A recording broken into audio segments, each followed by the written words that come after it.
Hola, ¿qué tal? Bienvenidos y bienvenidas a otro relato dominical. Esta semana concluye con algunas definiciones políticas. No se pudo concretar la tan anhelada alianza de las izquierdas. Ya ustedes conocen cómo se han comportado los movimientos, los partidos políticos, y de esas definiciones evidentemente ya solamente por delante queda la decisión del pueblo ecuatoriano cuando en las urnas dé el voto por quien mejor considere que le puede resolver los problemas del país. Por otro lado, esta semana también termina con una serie de revelaciones, investigaciones de lo que ya habíamos conversado y reflexionado la semana anterior a propósito del comportamiento político de la Fiscalía y en particular de la fiscal Diana Salazar. Estas investigaciones dan cuenta de una estrategia que se ha plantado en el Ecuador, en América Latina, pero particularmente lo que corresponde al caso ecuatoriano da cuenta de una situación bastante compleja que la hemos venido denunciando, comentando y analizando desde hace más de 5 años y que por supuesto, gracias al aparato mediático, a lo que llamamos la mafia mediática de este país, se ha ido diluyendo en el tiempo, pero ahora adquiere fuerza cuando efectivamente se aproxima la salida de la señora Diana Salazar, que además tendrá que afrontar un juicio político. Pero como están las cosas, no queremos demorarnos más, vamos a conversar con el candidato a la Asamblea Nacional, asambleísta nacional por la Revolución Ciudadana, el ex canciller, es ministro de Defensa también del gobierno de Rafael Correa, Ricardo Patiño. Pero previamente hemos preparado un perfil de él como actor político, como personaje de la vida pública de los ecuatorianos y de las ecuatorianas. Veamos. Ricardo Armando Patiño Aroca es un guayaquileño de 70 años que actualmente figura como candidato a asambleísta nacional por la Revolución Ciudadana. Estudió Economía en la Universidad Autónoma Metropolitana de Iztapalapa en México y se graduó como máster en Desarrollo Económico en la Universidad Internacional de Andalucía, en España. Durante el gobierno del expresidente Rafael Correa dirigió el Ministerio de Relaciones Exteriores y Movilidad Humana, el Ministerio de Economía y Finanzas y el Ministerio de Defensa Nacional. Durante su gestión, Ecuador apoyó el desarrollo de los bloques regionales como la Unión de Naciones Suramericanas, UNASUR, la Comunidad de Estados Latinoamericanos y Caribeños, CELAC, y la Alianza Bolivariana para los Pueblos de Nuestra América, ALBA. También apoyó la reforma al Sistema Interamericano de Derechos Humanos. En 2019, Patiño pidió asilo a México. Hace pocos días, Patiño llegó a Quito para aceptar su precandidatura a la Asamblea. Fue recibido por simpatizantes de la Revolución Ciudadana. Para el otro relato, Evelyn Caiza. Y ya estamos aquí con Ricardo Patiño, un dirigente de la Revolución Ciudadana. Ustedes conocen su trayectoria, lo acaban de ver a través de este reportaje producido por Radio Pichincha. Ricardo, qué gusto tenerte aquí. Igualmente, estás? Orlando, los tiempos, qué gusto de verte a los años. Sí, así es, acá en las tierras ecuatorianas. ¿Cómo te sientes? ¿Cómo te han recibido? ¿Cómo es volver después de 5 años de este país en medio de lo que estamos viviendo y de lo que te ha tocado afrontar? Bueno, inicialmente con mucha preocupación porque lo único que escuchamos afuera es de que en este país la violencia se ha tomado el país, que hay mucha violencia, muchas muertes, muertes no solamente por la delincuencia común, sino por asesinatos políticos, lo cual... Acaban de asesinar al dirigente de la Revolución Ciudadana de Durán. Así es, esto es gravísimo, y a cada rato, alcaldes, bueno, ya anteriormente a un candidato presidencial. Eso sí, por supuesto que me genera angustia. Sin embargo, la decisión era volver, porque tenemos que contribuir a recuperar este país. Pero Ricardo, ¿cuál fue, para que nos sintonicemos de esto, tu pensamiento, su reflexión al momento de dejar el país? ¿Qué pasó por tu cabeza? ¿Qué había ahí? ¿Cómo ocurrió eso? Bueno, como tal vez la gente no lo recuerda, pero sí es muy, muy grave lo que pasó. Unos días antes de que yo saliera del país, un fiscal que estaba siguiendo el caso absurdo contra mí por supuesta instigación a delinquir. Por un discurso que dabas en una reunión interna, además. Un discurso interno en el movimiento de la Revolución Ciudadana, que en esa época todavía tenía otro nombre. Pidió mi detención porque yo había dicho en una entrevista con CNN que yo todavía no estaba muy seguro de si me quedaría a enfrentar un juicio aquí en un sistema judicial que estaba totalmente amañado, corrompido, sesgado, vendido, etc. Solamente porque dije eso, pidieron una boleta de detención. Imagínate lo que iba a pasar después con ese supuesto juicio que querían instaurar. De tal manera que cuando una jueza les negó eso y les dijo, ustedes no tienen derecho a pedir una prisión porque una persona hizo una declaración sin ninguna prueba ni nada. Ya después, inmediatamente, provocaron yo no sé si tú te acuerdas, pero fue justamente el día en que entregan a Julian Assange, ese día, que entregan a Julian Assange a las autoridades y a la policía británica, que se arma todo digamos, el framing mediático, el encuadre mediático de que yo estaba articulado con unos hackers rusos y con un hacker suizo que no era suizo, sino sueco. Claro, ¿ya? primero era ruso, que viajaba contigo a todo lado. Por todos Eso lados. fue abril del 2018. Ajá. Pero fue justamente ese día, esos días, me parece que fue el lunes o martes, que plantearon el mismo día que entregaron a Assange, que plantearon ese encuadre mediático de que yo estaba articulado con toda esta gente. ¿Para qué? Para que el día que estaban llamando, ahora sí, a la apertura del juicio por la supuesta instigación a delinquir que yo había cometido, ahí pues me iban a meter a la cárcel. Claro. O sea, estaba todo armado, sin ninguna justificación, porque tú sabes que la cárcel en nuestra legislación y en la legislación internacional y en la legislación interamericana, se puede poner preso a una persona, se puede pedir detención a una persona como última instancia, claro, no como primera. Como el último recurso. Y ellos como primera instancia querían hacerlo. Claro. De tal manera que yo, antes de que esto sucediera, decidí salir del país. ¿Cómo saliste del país? ¿Se puede saber cómo es normal? Salí normalmente, yo no tenía ninguna orden de detención en ese momento, por tanto pude salir del país. Y me fui a México.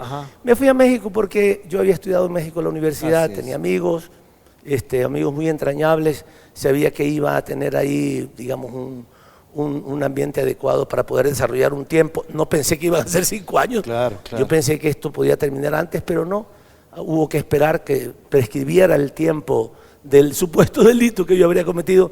El juicio nunca comenzó, incluso eso lo aclaro porque algunos medios de comunicación de la élite de los medios, algunos llegaron a decir escapó porque había sido condenado. El juicio demostró que no hubo juicio, Orlando, no comenzó ni siquiera el juicio. Claro. Simplemente intentaron apresarme para pudrirme en la cárcel, que eso es lo que querían. ¿Y qué significado tuvo para ti estos 5 años en México? Entiendo, por lo que hemos podido conversar también, de que fue un hermanamiento profundo con la gente que está viviendo el exilio, pero también un acercamiento ya por fin constante, cotidiano con la familia, que en la vida política es lo más difícil. Sí, realmente, bueno, muchos compañeros están asilados en México. El gobierno mexicano, y no solamente el mexicano, también muchos otros gobiernos han entendido que nosotros somos un objeto de persecución y por tanto nos han dado esa condición de refugiados, de asilados políticos, ¿no? Por supuesto, he podido compartir con entrañables compañeros, con Gabriela Rivadeneira, con Carlos Viteri, con algunos otros compañeros que han estado con Soledad, con Edwin, queridos amigos que estaban acá en funciones de diversa naturaleza, incluso algunos eran asambleístas y que también tuvieron que refugiarse en México.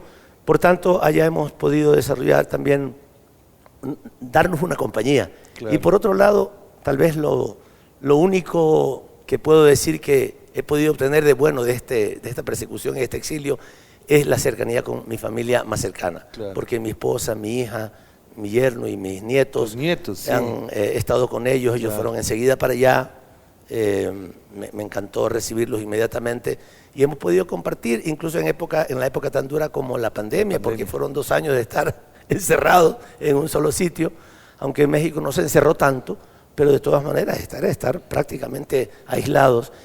Y esa relación maravillosa que he tenido siempre con mi familia, ahora la he podido afianzar mucho más todavía. Claro. Pero por otro lado, lo duro, lo triste de estar lejos de mi familia más ampliada y particularmente lo doloroso de algunas pérdidas.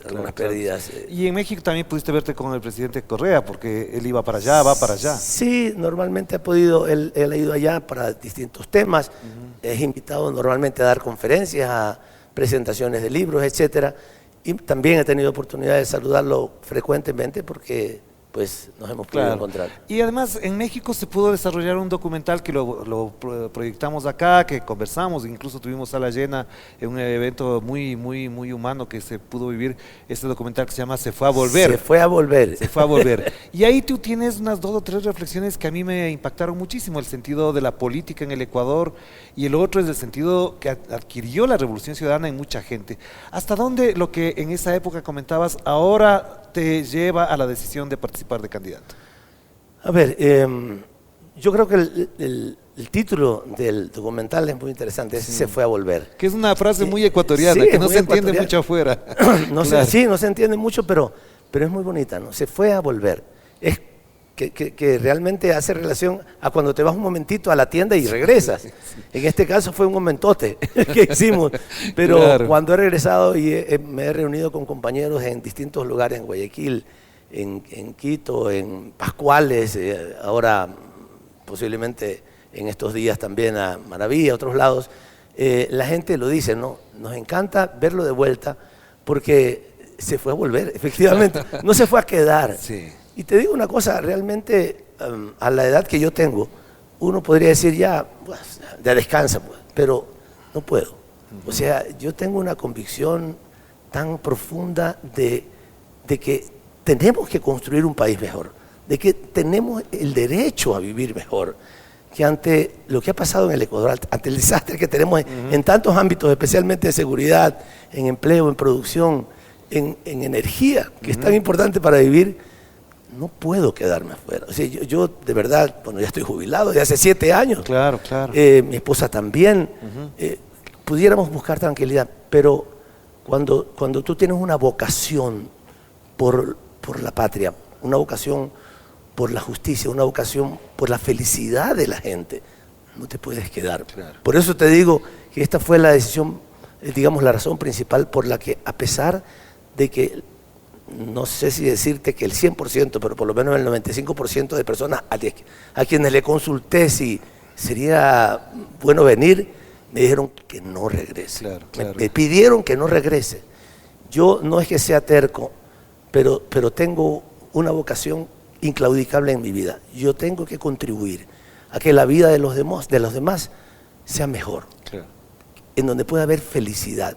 Eso es lo único, o lo más importante, además de mi familia y de mis amigos, que me mueve a vivir. Entonces, yo puedo ser vivo, puedo estar vivo si hago eso. Por eso he venido. Tú me preguntabas por qué he aceptado venir. Esta es la razón principal, no hay otra. Ricardo, yo no voy a hacer una carrera política, no tengo tiempo para hacerla. Ajá. Ricardo, no quiero dejar de mencionar algo porque quizás no se ha tratado adecuadamente el tema y tú tienes una participación muy directa, activa, testimonial en otros casos sobre lo que significó la traición de Lenín Moreno. En un momento, no sé si fuiste tú directamente, fue Rafael, en algún momento conversamos sobre lo que fue la decisión de que sea Lenín Moreno el candidato. Y salen de una reunión en París, se suben al carro y Rafael Correa te comenta y te dice, este tipo nos va a traicionar. ¿Eso qué significó en ese momento y cómo se ha procesado en tu cabeza, en tu corazón, en tu vida, con tus amigos, tus compañeros? Primero, muy doloroso, inesperado porque la relación que nosotros teníamos humana con Lenín Moreno era increíblemente buena. O sea, jamás a Lenín Moreno o el presidente o cualquiera de nosotros, miembros del gabinete o alguien, lo ofendió, se burló, se mofó de él por ninguna razón. Lo irrespetó mínimamente, nunca, jamás. Por eso nos sorprendió mucho. El presidente Correa se reunía con él todas las semanas, me parece que eran los lunes en la mañana, para conversar con él, para preguntarle su opinión sobre las cosas que se estaban haciendo, con el más absoluto respeto. Por eso te digo Incluso algunos decían que lo mimaba demasiado. Sí, yo creo que sí. Así es. Yo creo que sí, en parte por su condición, por su discapacidad. Éramos extremadamente amables con él, como debíamos ser. No era ninguna situación de hipocresía, no, simplemente como debía de ser. Y por eso no podíamos entender lo que pasó. Fue terrible. Tanto que, bueno, inicialmente no entendíamos cuando él comenzó a llamar a los dueños de los medios de comunicación, a los banqueros, casi como sus principales socios en el desarrollo del gobierno. y le preguntábamos, incluso nos tomamos una foto, hicimos una reunión del buró. Ajá. A ver, Lenin, ¿qué pasa? ¿Qué es esto? No. Y le digo ya, no sé, una cosa muy particular que él me llegó a decir en un momento: Ricardo, entiéndame, soy novato en esto, nunca he sido presidente, entonces uno comete errores.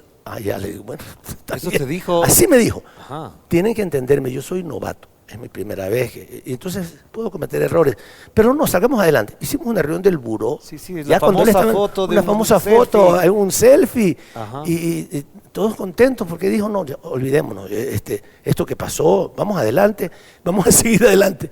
Pero finalmente parece que su decisión había sido tomada. No sé qué fue lo que en el interior de él sucedió.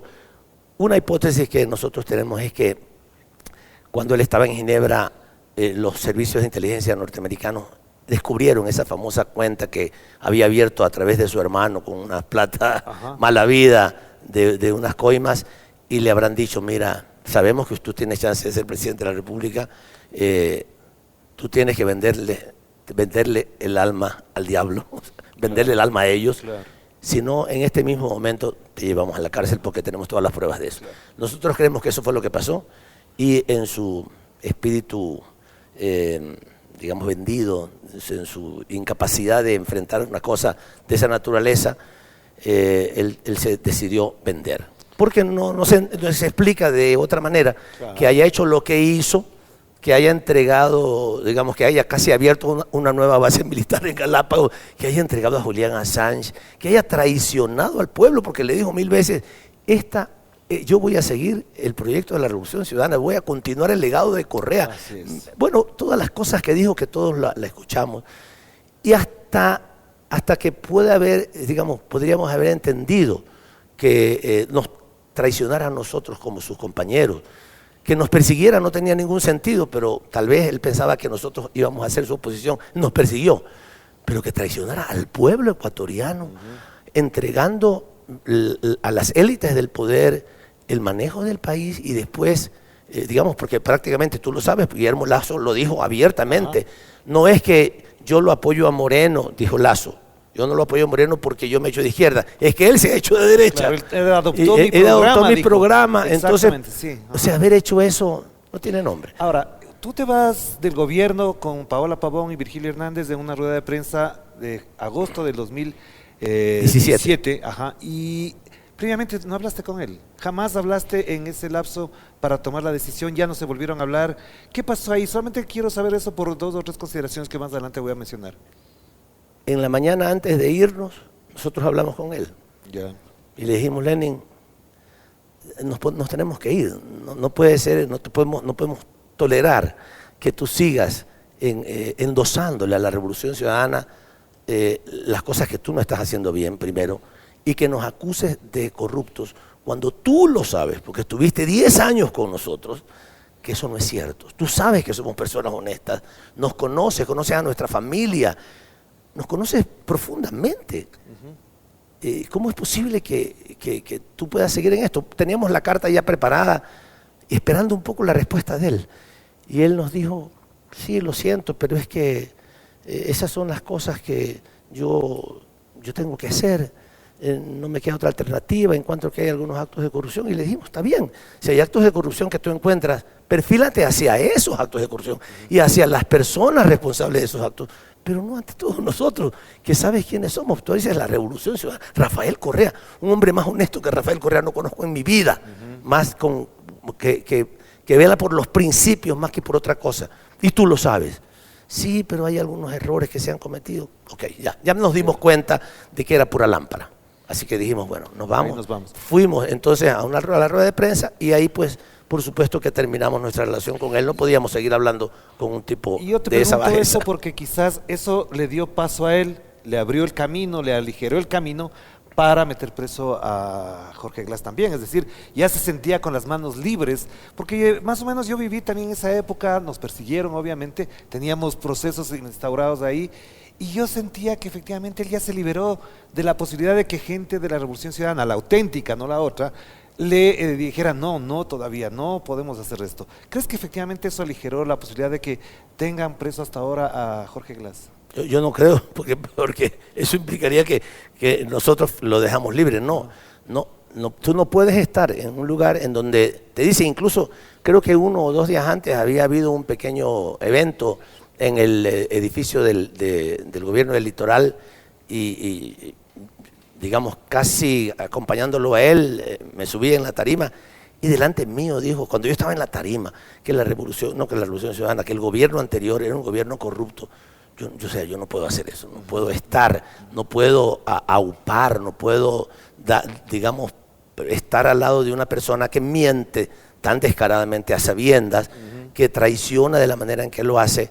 Y finalmente estaba traicionando al pueblo ecuatoriano, y finalmente lo siguió haciendo. Si hubiéramos estado ahí, ¿qué habría pasado?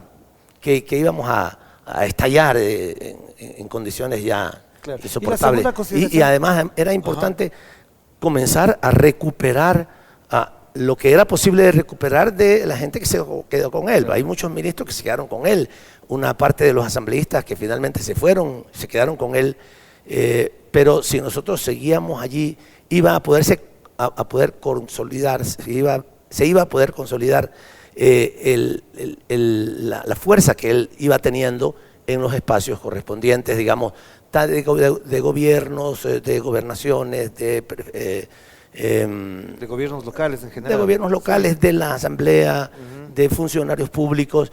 Ya había que cerrar las cosas, había que poner las cosas en su lugar y no nos quedaba otra alternativa más que salir. Ya, porque te hago estas 2 preguntas para llegar a esta tercera, en consideración de que estamos ya en un proceso electoral, tú vuelves al país y normalmente lo que se habla alrededor de la Revolución Ciudadana es que ya tienen un síndrome de la traición, es decir, pesa mucho en las decisiones que toma la Revolución Ciudadana lo ocurrido con Lenín Moreno y por lo tanto, por ejemplo, la posibilidad de una alianza con alguien, el sumar a alguien, siempre va a estar como medido y valorado en función de que esa traición se podría ejecutar en un gobierno si ganara la Revolución Ciudadana. ¿Hasta dónde el aprendizaje, la pedagogía de esa traición ahora le coloca a la Revolución Ciudadana en otra dimensión y en ti en particular, cómo miras en perspectiva eso como un aprendizaje para la gestión interna del movimiento? Sí, bueno, hay que tener más cuidados. Es decir, es imposible escaparse de cosas que pueden pasar. O sea, ya lo sabemos, además, traiciones ha habido en toda la vida, ¿verdad? La historia de la humanidad en general. La historia de la humanidad está llena de traiciones. Esas cosas pueden pasar.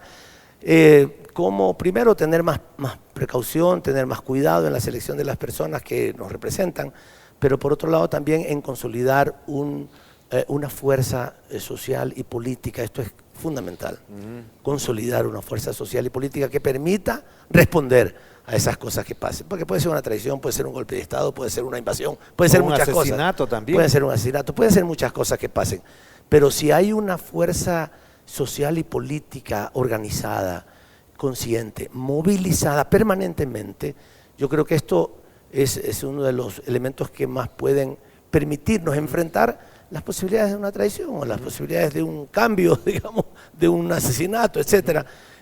Que haya un pueblo organizado, y no solamente cuando hablo de pueblo organizado no hablo solamente de la gente más pobre del país, sí, especialmente de la gente trabajadora, de los campesinos, de los indígenas, de las poblaciones, de los estudiantes, pero también de los sectores medios, de los sectores empresariales, de los sectores profesionales.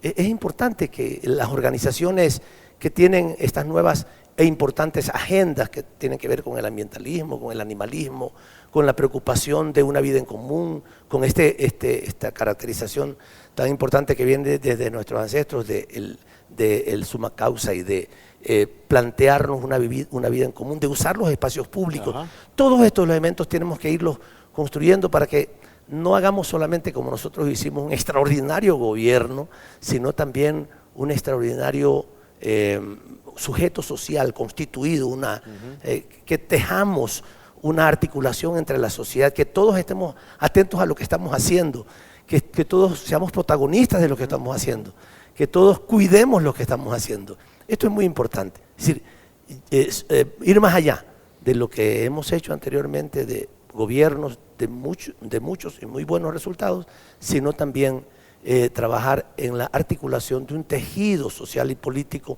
fuerte que permita seguir impulsando este proyecto de transformación que tenemos derecho como ecuatorianos a vivirlo. Ricardo, una de las valoraciones que se ha hecho de tu regreso al Ecuador es que efectivamente tú has logrado, has asentado una autoridad política, una autoridad incluso moral dentro del movimiento. ¿Cómo ves, después de 5 años de estar fuera del país, al movimiento en la interna? ¿Hasta dónde tu presencia ayuda a consolidar algo o une a las partes que se han quedado un poquito desprendidas del núcleo central? ¿Cómo es tu valoración de lo que pasa al interior del movimiento Revolución Ciudadana a la interna desde tu perspectiva? ¿Y cuál va a ser tu rol ahí, tomando en cuenta esta consideración que te digo de una autoridad, de un prestigio, fuiste secretario del movimiento, ministro, es decir, has estado en el buró? ¿Cómo miras esa valoración? Lo he sentido muy bien en estos últimos días, te digo, sinceramente, porque me he reunido con algunos de los de las provincias ampliamente. He visto que incluso gente que estaba un poquito apartada ha regresado, porque como efectivamente yo tengo un nivel de ascendencia moral más que otra cosa sobre nuestros compañeros y eso y nuestras compañeras, y eso me ha dado mucho gusto. O sea, he visto unirse a la gente muy rápidamente. ¿Ya? Dicen, Ricardo, hemos estado un poco complicados a veces por la decisión de una candidatura, por la decisión de unas directivas provinciales o cantonales, ha habido dificultades, pero yo siento mucha unidad, muchas llamadas telefónicas, muchos mensajes en mi teléfono diciéndome, vamos ahora a unirnos, porque es necesario, es tiempo de hacerlo, y siento eso, yo siento de verdad una gran simpatía por mi llegada, por lo menos en los espacios internos del movimiento, y también algo que he podido sentir es que de organizaciones que no son del movimiento, organizaciones campesinas, organizaciones barriales,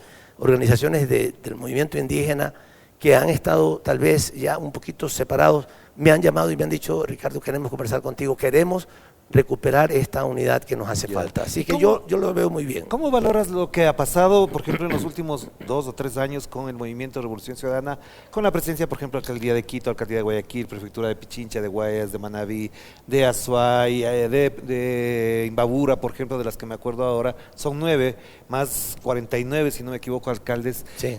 Esto en algunos análisis que han hecho sociólogos, gente que está muy atenta a lo que ocurre en el fenómeno Revolución Ciudadana, es decir, la segunda generación de dirigentes y liderazgos de la Revolución Ciudadana está escalando y está, digamos, consolidando y sosteniendo al movimiento Revolución Ciudadana en estos momentos. ¿Cómo valoras el comportamiento, la conducta, para decirlo en términos políticos, no en términos éticos ni morales, de esa segunda generación, de esa segunda camada de líderes de la Revolución Ciudadana? Bueno, en primer lugar, me alegré mucho y creo que es un reconocimiento a lo que es la Revolución Ciudadana, extraordinarios resultados en las elecciones intermedias, digamos, ¿no? De los GATS, de los gobiernos autónomos descentralizados. Esto fue, te debo decir algo, sabíamos que íbamos a tener buenos resultados, pero fue una sorpresa la que tuvimos, no tanto, y esto fue muy bueno. Pero además veo excelentes resultados en la gestión. He tenido la oportunidad de conversar con algunos de ellos, ya pues en Guayaquil, en Quito, y los resultados son muy buenos. Incluso en algunos casos que, como sabes, como no hay segunda vuelta en los gobiernos, en las elecciones de gobiernos descentralizados, en algunos casos se ganó con el 30%, con el 35%, con el 27%, y en la mayor parte de los casos, el nivel de valoración positiva de la gestión de ellos y de ellas ha llegado al 50% y al 60%.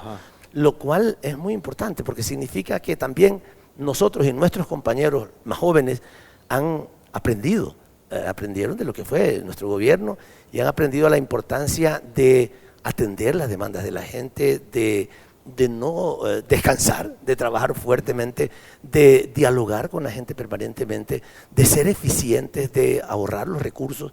Yo creo que eso está clarísimo. En la mayor parte de he podido conversar prácticamente por teléfono todavía con todos los prefectos, espero hacerlo en los próximos días de manera directa y presencial, pero yo veo muy buenos resultados. Me alegro mucho por eso, porque también finalmente eso tiene valor en términos de la recuperación de la confianza de la gente ante tantas cosas que se han dicho, ante tantas mentiras que se han dicho sobre nosotros, ante tantas acusaciones injustificadas y nunca probadas. Es bueno que en la práctica cotidiana la gente, con sus nuevas autoridades, con esta nueva generación de jóvenes que están asumiendo estas responsabilidades, la gente también afiance lo que es el apoyo duro que tenemos afiance ese apoyo y también aquellos que están en una situación un poco de duda, también pueda tener una confianza en que un gobierno futuro de la Revolución Ciudadana pueda recuperar al país de la situación en la que está viviendo. Incluso gente que no estaba en nuestro movimiento y que se incorporó en esas elecciones, que también está dando excelentes resultados en su gestión.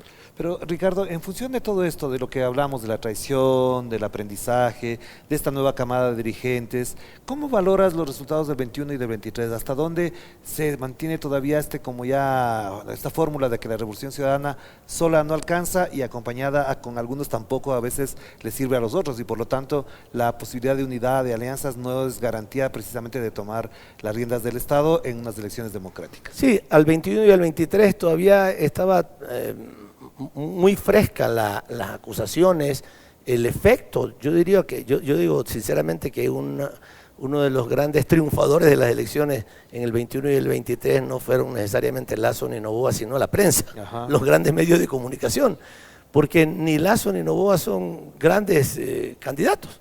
Realmente no es así. Y están demostrando que no son tampoco buenos presidentes. Y si no son grandes candidatos, han sido pésimos gobernantes. Sí, indudablemente han destruido el país, comenzando con Moreno y luego con Lasso y Noboa. De tal manera que yo estoy convencido de que el principal triunfador en las elecciones 21 y 23 fueron los medios de comunicación, los grandes medios de comunicación, y también las redes que ellos tienen para debilitar o para afectar la imagen de la Revolución Ciudadana y de sus líderes.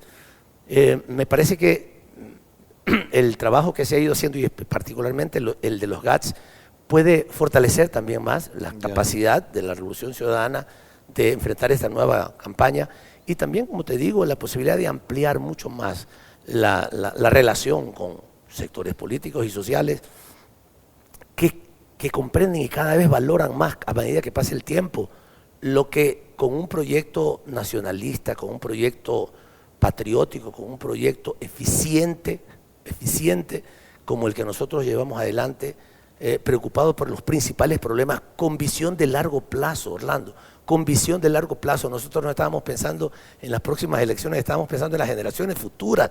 Por eso creamos escuelas del milenio, por eso creamos nuevas universidades, por eso becamos a los estudiantes a las mejores universidades del mundo, por eso impulsamos la infraestructura, la nueva infraestructura que si no hubiera sido por nosotros estaríamos en apagones de 24 horas, si no hubiera sido por el trabajo que hicimos.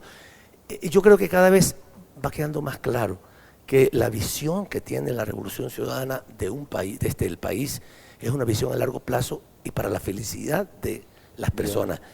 Y me parece que eso, y también la acción de los gobiernos autónomos descentralizados, que son muchos y que están haciendo un muy buen trabajo, nos puede permitir ir en mejores condiciones, más allá de ampliar las alianzas, que no solamente son las alianzas con partidos políticos que se deben hacer, sino las alianzas con el pueblo ecuatoriano, con ese pueblo con el que estuvimos trabajando tanto tiempo, y que creo que allí tenemos que trabajar y poner raíces a esa alianza, a esa cercanía con el pueblo ecuatoriano. ¿Cómo valoras las críticas que se ha hecho al mensaje, a la estrategia o la táctica de la Revolución Ciudadana, de constantemente en el 21, en el 23 y ahora también se siente, aunque no con la misma fuerza, de que el discurso de la Revolución Ciudadana es: ya lo hicimos, lo vamos a hacer mejor, que lo que hicimos antes estuvo bien y ahora lo vamos a hacer?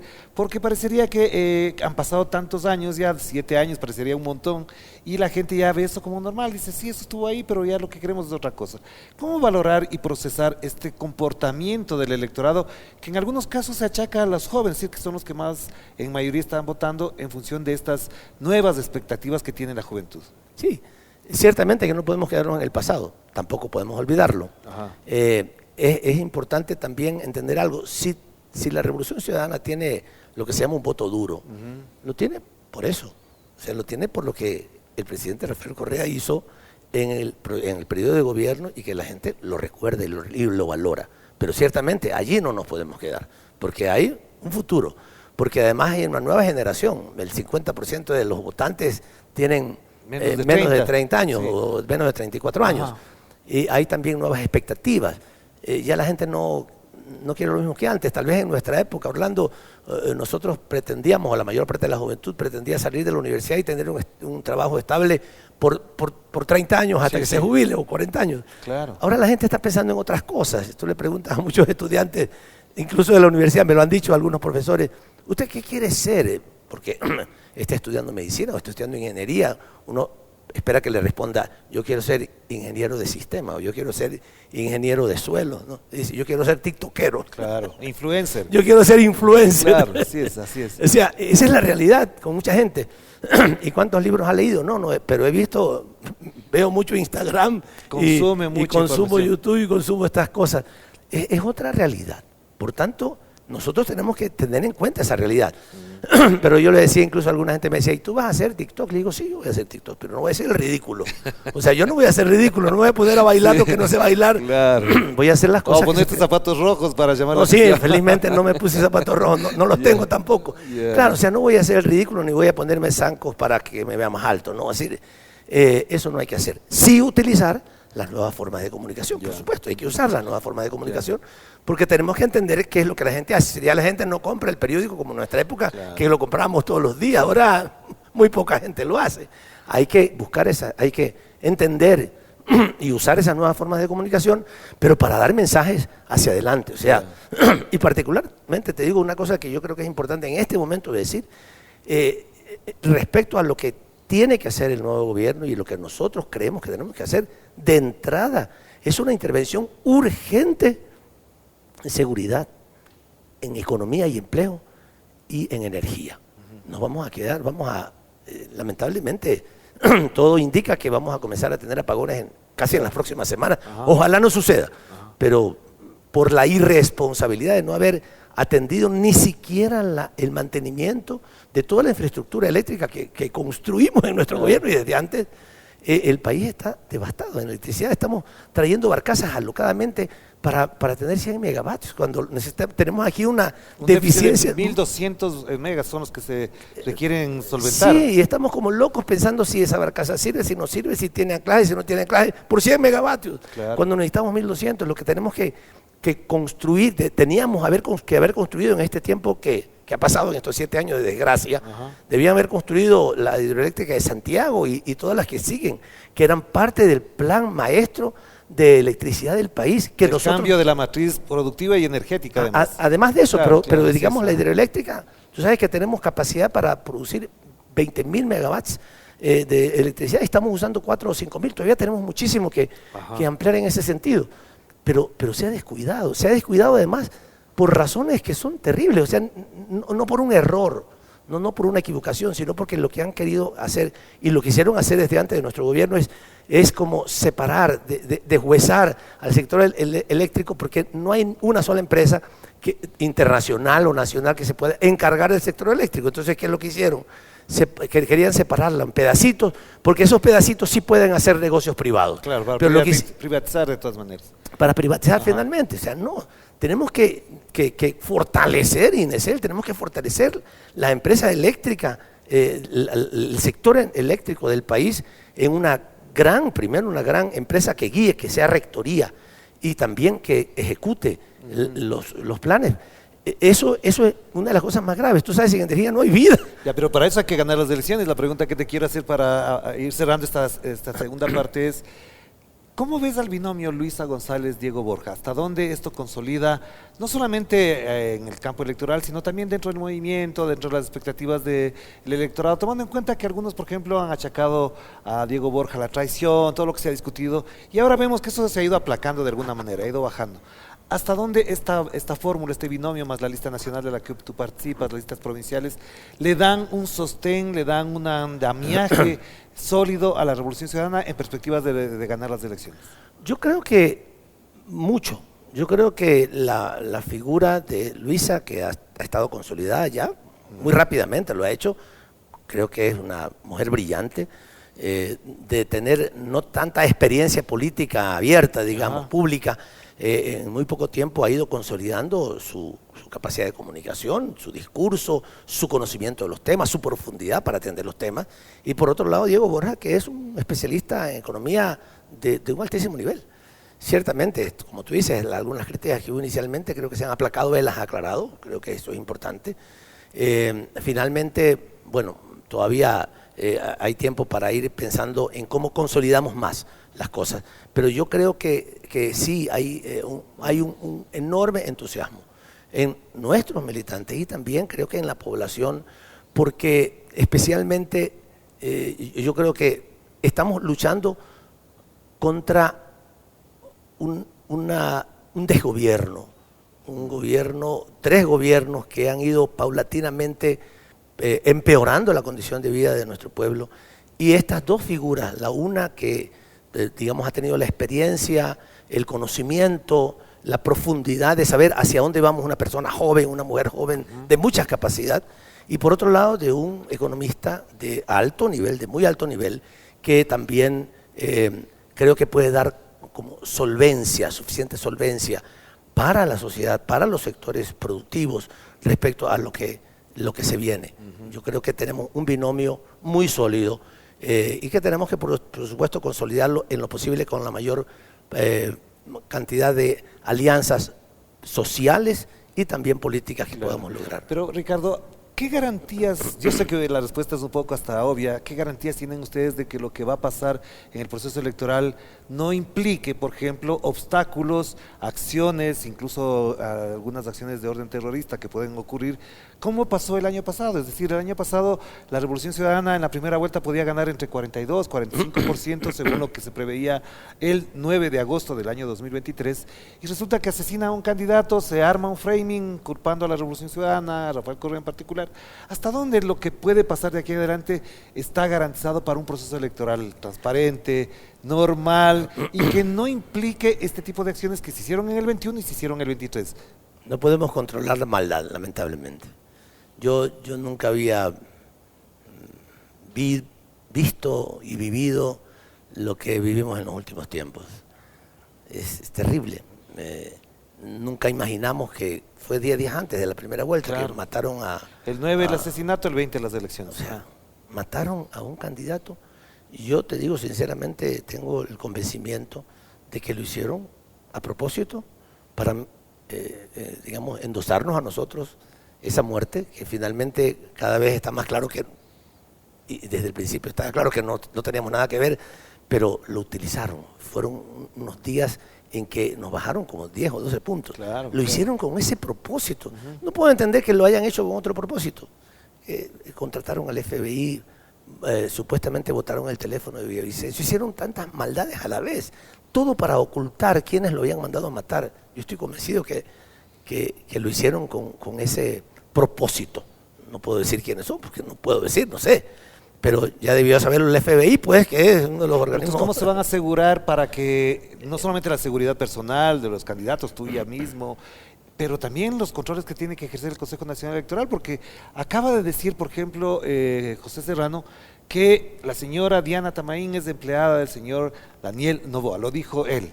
Esto, que puede ser un poco exagerado, también en la práctica se ve que hay cosas que el Consejo Nacional Electoral no asegura, no hace las cosas adecuadamente, como por ejemplo ir a tomar la declaración, el reconocimiento en un hotel, mientras que a Pepe Serrano no le dejan ir a un consulado. Así es, claramente ahí tenemos la cancha inclinada, tenemos el árbitro vendido, pero no tenemos más alternativa que enfrentar a eso. O sea, en esas condiciones tenemos que enfrentarlo. Nosotros no tenemos ninguna capacidad de cambiar las cosas.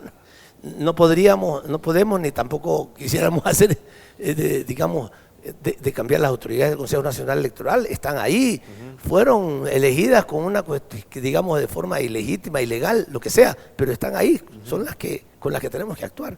Tenemos que tomarnos controles, tenemos que tomarnos precauciones respecto a la seguridad, sí, lo estamos haciendo. O sea, estamos tratando de tener un poco de protección, especialmente las figuras un poco más conocidas, que ellos pueden considerar más inquietantes o más peligrosas desde el punto de vista político, pero con ese árbitro vendido y con esa cancha inclinada tenemos que luchar, y solamente el apoyo amplio y masivo de nuestro pueblo nos puede permitir llegar a eso. Y te digo, en términos de lo que también podría pasar en una posible segunda vuelta electoral, es también yo creo que ha sido muy interesante lo que se ha ido conversando en los... Ese es un tema que vamos a abordar. Ya, sí, ok. Bueno, lo lo que dejamos entonces para allá. te planteo esto porque efectivamente, en pero términos... perdón, es que me olvidé de decirte, sí es gravísimo. Pepe Serrano dijo que no vino porque no le permitieron inscribirse en otro lado. Y a nosotros también nos dijeron, yo me acuerdo, yo tuve que venir, yo estaba en México, y dije, bueno, yo voy después para inscribirme. No, tiene que venir. Lo conversamos siempre. Tiene que venir hay que estar acá, aquí. personalísimamente. Sí. Se inventaron eso desde para que no no quisieron que Rafael Correa anteriormente, es, ¿no? Personalísimamente tiene que venir aquí a inscribirse. Tuve que venir personalísimamente. Y tiene que ir a la sede del CNE, no puede ir a otro sitio.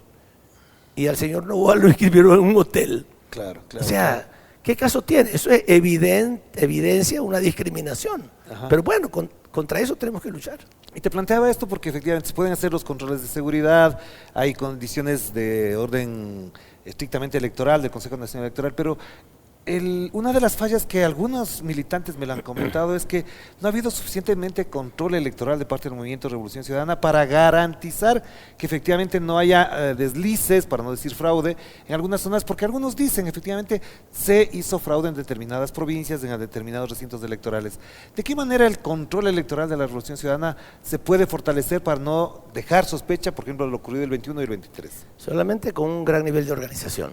En eso yo quiero contribuir porque tengo algo de experiencia en eso, mucha experiencia en ese sentido, y hay que trabajar muchísimo eso. Básicamente es tener más de 42,000 personas dispuestas a estar desde las 6 de la mañana en la urna hasta felizmente solamente vamos a tener elección de presidentes y asambleístas. Así es, y entonces, bueno, no tienes que tener a la gente hasta la 1 de la mañana del día siguiente, sino pues hasta la noche, hasta que se termine de contar los votos, ¿no? Pero ahí lo fundamental es tener una militancia totalmente comprometida y decidida para estar ahí y controlar que no haya fraude en el conteo de los votos, que no te marquen las papeletas en blanco o que no te anulen las papeletas de lo que votaron por ti. Y para eso hay que estar atentos, porque ya después de eso, pues... Y a propósito de las alianzas, uno de los acuerdos fundamentales, o dos fundamentales, fueron, primero, no agresión, y la segunda, que quien pase la segunda vuelta tendrá el apoyo de estos grupos, 5 o 6 partidos políticos, más las organizaciones sociales. ¿Confían ustedes que efectivamente si la Revolución Ciudadana, que hasta ahora, según las encuestas, tiene mayores posibilidades de pasar a segunda vuelta, recibe el apoyo de esos grupos que en algunos casos han hecho alianzas con otros grupos? ¿Creen que efectivamente hay una corriente a favor de que el progresismo y la izquierda recupere el poder para poder derrotar al neoliberalismo? Sí, en primer lugar tengo que decirlo porque tenemos que ser suficientemente respetuosos de los demás. Ciertamente que en este momento en las encuestas nosotros estamos en los primeros lugares, pero tenemos que también considerar la eventualidad de que una candidatura que sea de nuestra tendencia, digamos, del centro izquierda, de izquierda, pudiera ganar y entrar a la segunda vuelta, y si nosotros no llegáramos a entrar, nosotros lo apoyaríamos. Lo más posible, lo más probable es que seamos nosotros, la Revolución Ciudadana, con las alianzas que podamos tejer, las que entremos a la segunda vuelta. Yo sí confío en que los grupos y las organizaciones sociales y políticas que han estado intensamente conversando sobre un proyecto de gobierno a mediano plazo, porque eso hemos estado conversando. Hay cosas que están pendientes porque no se han podido acordar, pero en lo que hemos puesto de acuerdo, creo que en eso sí hay un sincero acuerdo de las partes.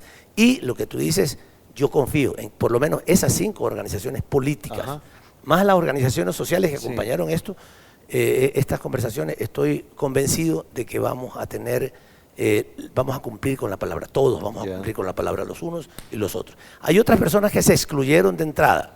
No quiero mencionarlo, ellos se excluyeron, en ellos sí yo no confiaría, pero ya se excluyeron. Pero las 5 organizaciones políticas que participaron en estos diálogos, yo estoy convencido de que vamos a cumplir con nuestra palabra de acompañarnos a la segunda vuelta. Ricardo, de ganar las elecciones de la Revolución Ciudadana, de tener una mayoría relativamente cómoda en la Asamblea Nacional, ¿es prioritario, está determinado definitivamente que se convocaría una Asamblea Constituyente? Ya lo han dicho aquí desde Diego Borja, Luisa González. ¿Tú desde afuera la ves como una opción factible para desarrollar y reinstitucionalizar al país?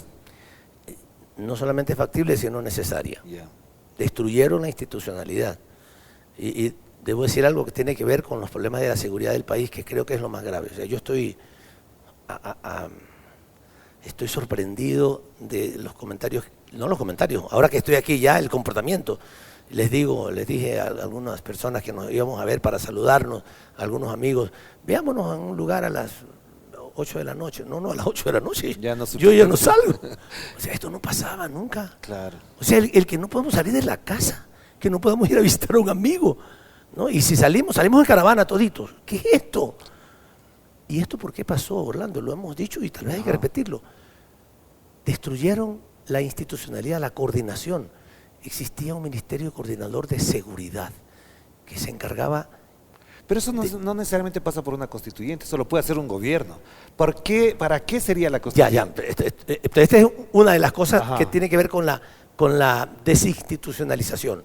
Pero todas las otras cosas que han pasado, destituyeron a la Corte Constitucional, que no podían hacerlo porque ningún disposición constitucional lo permitía hacer. Han designado a dedo a muchos jueces, a fiscales, a procurador, a contralor. Todo esto lo han hecho ilegalmente, inconstitucional e ilegalmente. Esto tiene que corregirse, tiene que hacerse constitucionalmente. No se nos ocurre a nosotros pensar que nosotros lo vamos a poner. No. Cuando hablamos de una nueva constitución, de una constitución de plenos poderes, yo creo que tiene que ser visto así. Es para evitar que siga consolidándose un poder de élites y de las élites más corruptas de este país, que son las que tienen a la gente en esos organismos del Estado. Eso tiene que corregirse y para eso la única forma de hacerlo es con una constitución, con una constituyente. Que no significa, y esto lo digo también en beneficio de nuestra conversación con compañeros, especialmente en el movimiento indígena, que en algún momento han expresado la preocupación de que una nueva constitución pudieran reducirse los derechos que están señalados en la Constitución para eso no es posible, indígena.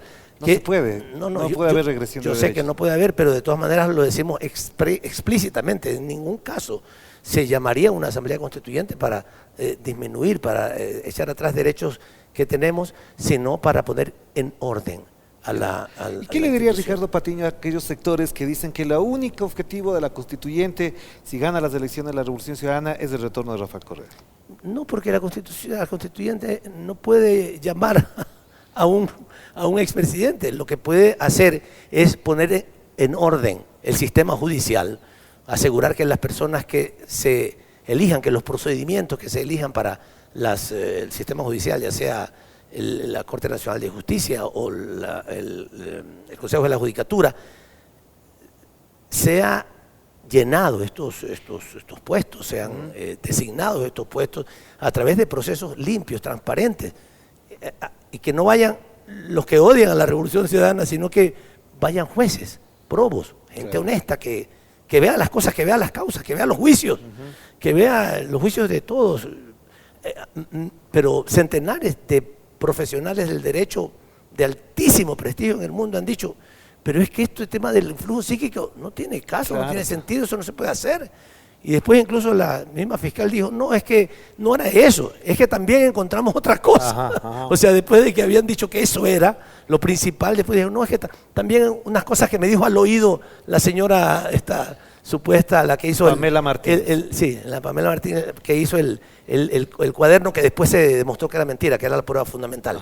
O sea, jueces probos que no estén sesgados deben ver eso. Si ven eso, bueno, yo no lo puedo decir porque ya eso les corresponde a ellos, se van a dar cuenta que esto es una tomadura de pelo, y que es un absurdo. Entonces, aclaro, la idea de la constituyente no es que venga Correa.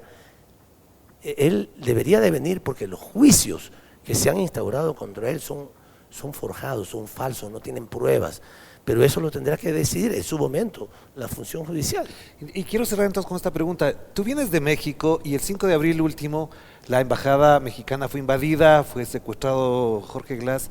¿Qué implica para el Ecuador, desde tu perspectiva estando allá, y para México en particular, un acto de esta naturaleza? ¿Hasta dónde esto va a complicar incluso las relaciones internacionales del futuro gobierno? ¿De qué manera se ve al Ecuador desde el exterior? ¿Qué implica un acto tan fuertemente cuestionado a nivel mundial?